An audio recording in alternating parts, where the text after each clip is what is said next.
Ang hinahangaan kong journalist si Mr. Christian Esguera.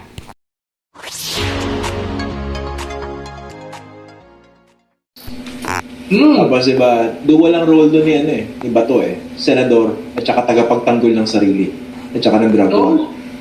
Ang hindi ko matanggap doon, yung sinabi nung ni Randy De Los Santos, dahil siya mismo at saka yung tatay ni Kian, kinakalat yung chismis o balita ng mga polis na sangkot sila sa illegal na droga. Siya natanggal daw siya sa trabaho niya.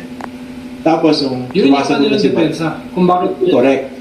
Iyan nga Correct. Tapos na sumasagot na si Bato, sabi raw kasi ng pulis sa kanya, mukhang adik yung tatay Tingnan mo yung bibig.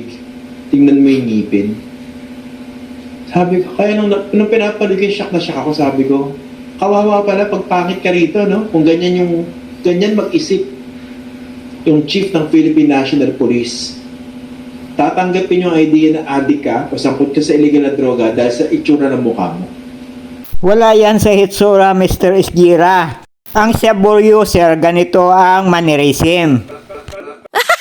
Maraming salamat sa panonood. Sana ay i-follow nyo ang aking Facebook page, mga kwento nito Paeng. Mag-comment, like, and share at mag-subscribe sa aking YouTube channel na Stories of Uncle Paeng.